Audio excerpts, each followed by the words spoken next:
Okay, in today's video I'd like to carry on like you've bought an Akia house or you've bought a house in the country and you're moving in. What happens? So each area is different. So I've lived in a couple of different areas. The first area, when we moved in, we had to pay, I think it was 30 or 40,000 to the area.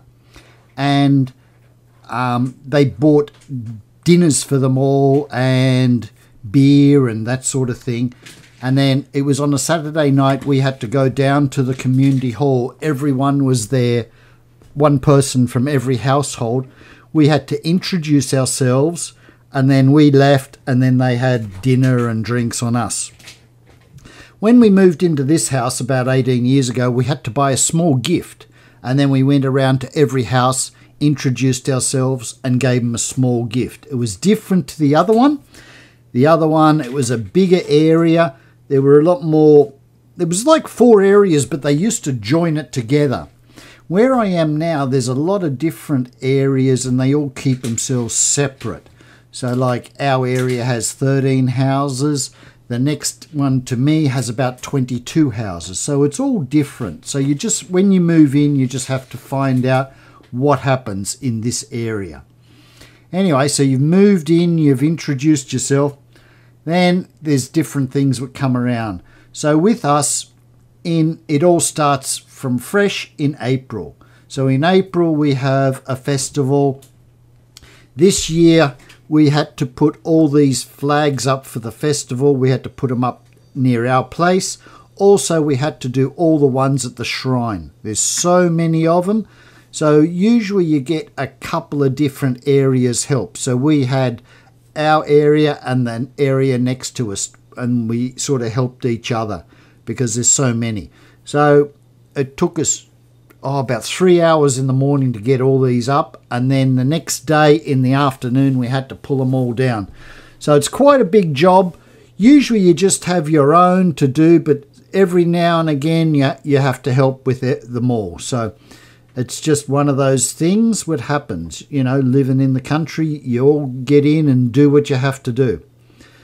So yeah, that's that. And then in May we have cleaning. So we have to clean all these irrigation channels and all this sort of stuff. Like in Australia, it's all done by the council. In Japan, it doesn't. Like the community all gets in and does it. So it keeps your rates a lot lower too. You know, if the council does it, you're paying a lot more in rates. This way, it keeps your rates a lot cheaper. So that's what happens there. So this is where I live. You know, we're out, you can see I'm sort of on a mountain here.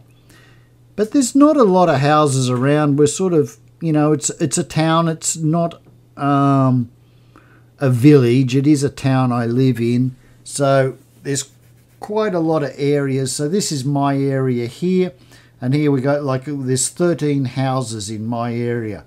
So you have to do area leader every 13 years, your area leader. I've done it twice. So you have to organize all these different things. So that takes a bit.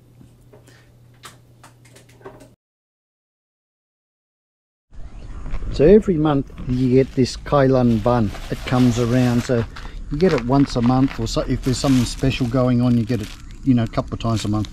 So it works here. Here you have the area leader's name. It comes back to them, and then in the order you have to take it. So here I am. Here I'm number 2. So then I take it here to number 3, and it goes around, and then it comes back to the area leader, and all the stuff is inside. So different things, all the information. So they have a thing up here at the factory up on top of the hill there.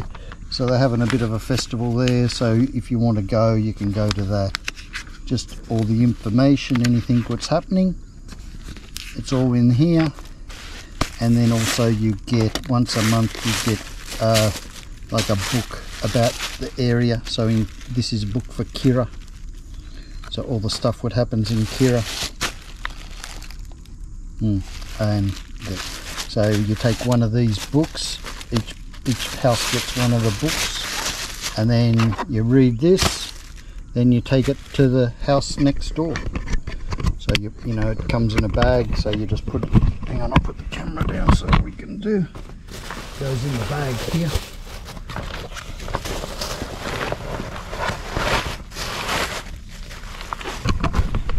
Then you take it down to the next person.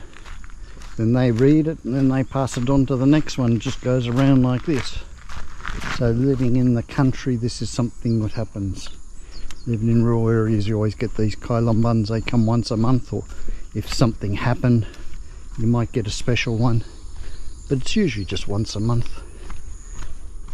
So here we go. So we just take it to this house here and I give it to them.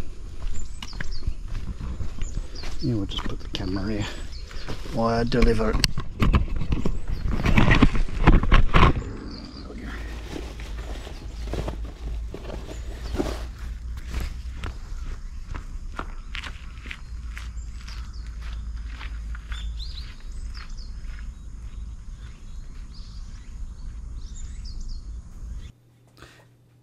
Now, living in rural Japan is very different.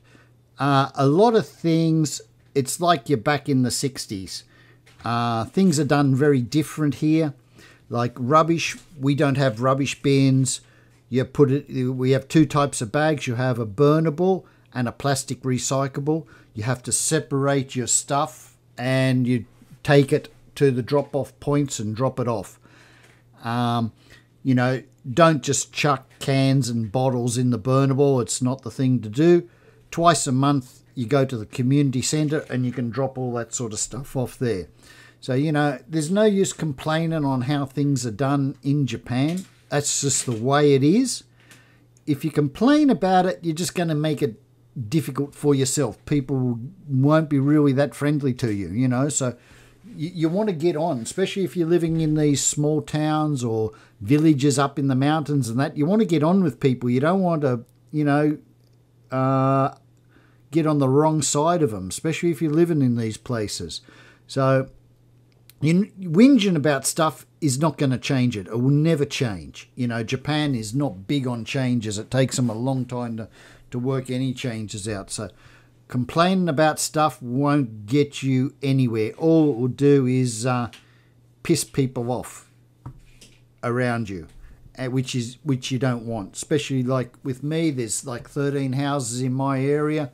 You know, everyone's pretty good. We all work together. No one likes doing the area leader's job. You have to do that once every 13 years. Nobody likes it. It's just a real pain, but you have to do it. You know, separating all your rubbish and taking it and dropping it off. Nobody likes to do it. You just have to do it. That's the way it is. So, you know, just do it properly the way you're supposed to and you won't have any problems. You know, get in and help around. You know, if you see any of your neighbours out, always say hello to them. Stop, have a little bit of a chat. A couple of minutes doesn't hurt. And it builds up a good relationship in your area, which I really think is very important to having a peaceful life living in the country. And it is quite peaceful living in the country. I like it. I couldn't live in the city. There's no way I could live in the city, you know.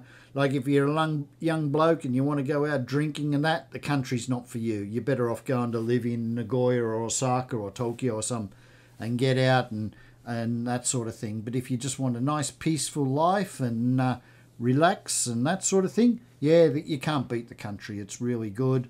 We don't have any real traffic problems. But, you know, living in the country, you do need a car and that sort of thing. Like I live about 2 kilometres from the station. So, you know, if you've got to walk up there or ride a bike up there, it's pretty hard. So, you know, a car is pretty essential living out in these places. You really do need one. You know, and even like if I go into Nagoya and I get the train, there's only 2 trains an hour. So it's not, public transport and that is not really that good out here. In the cities it's great, but out here it's not. Anyway, that's a little bit of a look on what you have to do if you do buy a place and you move into the country.